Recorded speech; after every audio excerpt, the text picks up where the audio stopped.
Assalamualaikum warahmatullahi wabarakatuh. Anak-anakku kelas 11 yang Bapak banggakan, marilah kita lanjutkan pembelajaran kita masih mengenai logika matematika. Pada kesempatan kali ini kita akan belajar mengenai materi converse, inverse, dan kontraposisi.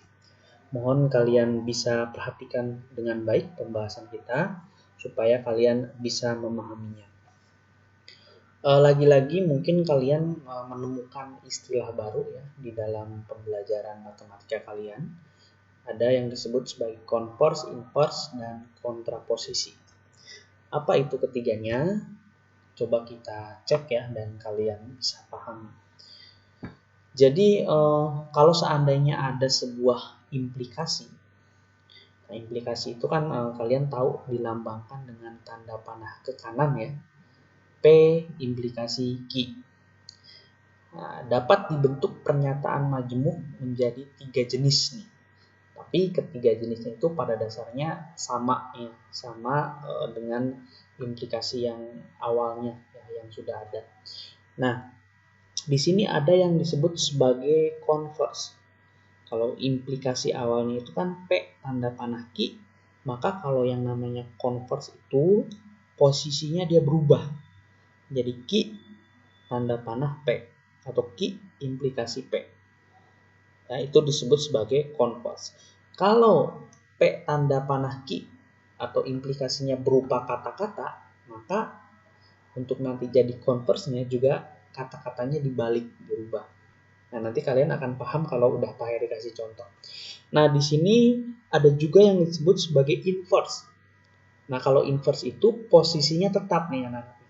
Tetap P-nya sebelah kiri, Q-nya sebelah kanan. Namun, yang membedakan itu adalah P dan Q-nya sama-sama diingkar atau dinegasikan. Nah, di sini kalian perlu pahami. Kebetulan di sini implikasi awalnya itu P dan Q aja tanpa ingkaran. Kalau implikasi awalnya udah diingkar, otomatis inverse-nya di sini kebalikannya. Tidak diingkar. Kan lawannya diingkar berarti tidak diingkar kan gitu. Ya, ini disebut sebagai inverse. Nah, kemudian ada juga yang disebut sebagai kontraposisi. Ya, kalau kontraposisi itu di sini dibalik dan diingkar. Ya kan? Nah, coba kalian perhatikan Q implikasi P. Ya, diingkar, ingkaran Q implikasi ingkaran P. Nah, itu kontraposisi. Ya, jadi Pak Heri harapkan kalian bisa memahami ini ketiganya ini bedanya apa. Ya, converse hanya posisinya saja yang berubah, inverse posisi tetap tapi diingkar masing-masing, kemudian kontraposisi posisi berubah atau dibalik dan sama-sama diingkar. Oke, ini secara teoritisnya ya tentang converse, inverse, dan kontraposisi. Nah, coba kita cek contohnya ya.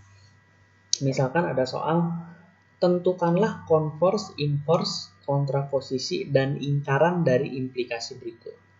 Nah, ini implikasi ya.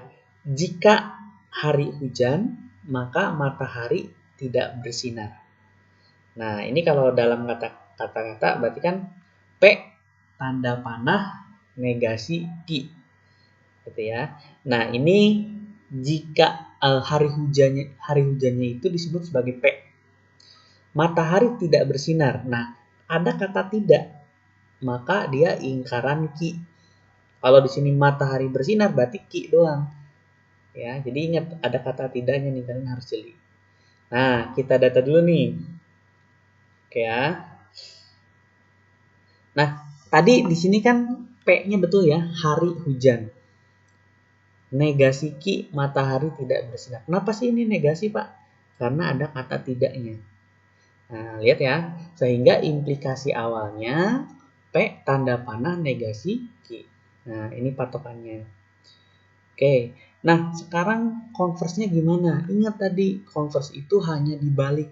Berarti negasi Q, implikasi P. Kata-katanya gimana, Pak? Ya udah. Tinggal cek aja atasnya nih. Oh, negasi Q. Berarti tinggalkan implikasi itu jika maka ya. Nah, jika matahari tidak bersinar, maka hari hujan. Oke, itu converse. ya kan? Nah, ini dalam bentuk kata-kata dan lambangnya, kalian harus tahu ya. Oke, selanjutnya inverse. Ingat, inverse itu posisi tetap tapi dinegasikan. Lihat posisi awalnya ini nih. P implikasi negasi Q. Nah, berarti kan tadinya P, jadi negasi P. Kenapa ini Q? Karena memang awalnya negasi. Ini nggak mungkin di sini negasi lagi. Nah, ingat ya, tuh. Berarti kalau seperti ini gimana? Ya udah, negasi P gimana? P-nya hari hujan. Berarti jika hari tidak hujan, maka matahari bersinar. Nah, ya kan? Seperti itu. Oke, lanjut. Kontraposisi. Kalau kontraposisi udah dibalik terus dinegasi. Sama nih, dibalik Q-nya dulu yang sebelah kiri, sebelah sini P. Awalnya Q-nya negasi Q, ini jadi Q doang. Awalnya P jadi negasi P. Kata-katanya gimana, Pak? Lihat. Jika matahari bersinar, maka hari tidak hujan. Oke.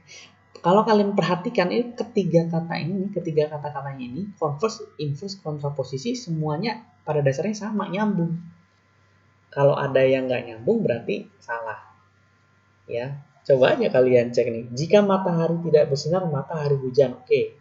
Jika hari tidak hujan, maka matahari bersinar. Kan nyambung. Ya, kata-katanya berbeda tapi maksudnya sama. Jadi ini juga sama nih. Jika matahari bersinar, maka hari tidak hujan.